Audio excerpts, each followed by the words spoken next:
Dari Maluku Tengah, kita beralih ke Kabupaten Maluku Tenggara. Terima bantuan uang tunai dari BPBD Malra, Kilmas harap digunakan untuk perbaiki kerusakan rumah.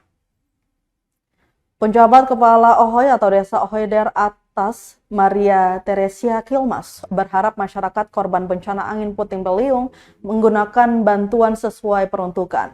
Hal tersebut dikemukakan usai mendampingi 23 korban rumah rusak menerima bantuan berupa uang tunai dari Badan Penanggulangan Bencana Daerah atau BPBD Malra Sabtu 4 Januari 2025 malam.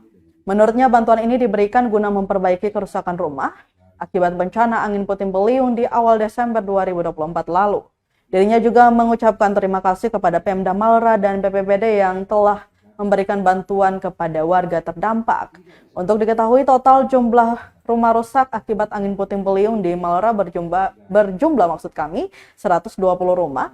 Dengan rincian di Ohoy Debut, Kecamatan Manyeu terdapat 85 rumah, Ohoy Rumadian, Kecamatan Manyeu 10 rumah, di Ohoy Wat Kidat, Kecamatan Kei Besar Selatan sebanyak 2 rumah. BPBD Malra memberikan bantuan berdasarkan klasifikasi kerusakan dengan nominal yang berbeda-beda. Kejadian beberapa tahun terakhir yakni untuk rusak ringan mendapatkan Rp2.395.000, rusak sedang Rp4.060.000, rusak berat Rp6.095.000.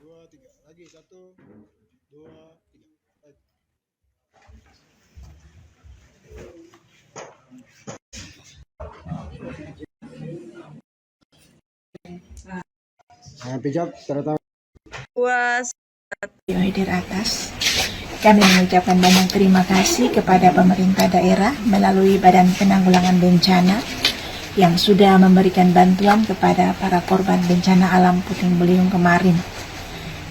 Kami tidak bisa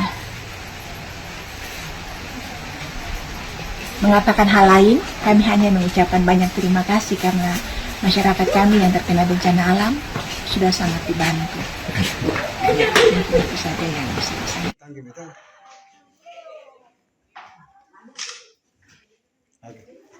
Pegang tangan dong. 3, 2, 1, tahan. 3, 2. Antara Ohoy maupun yang ada di Badan Penanggulangan Bencana maupun Dinas Sosial. Kami dengan Dinas Sosial punya satu data yang didapatkan dari Badan Penanggulangan Bencana adalah hasil investigasi lapangan. Download Tribun X sekarang, menghadirkan lokal menjadi Indonesia.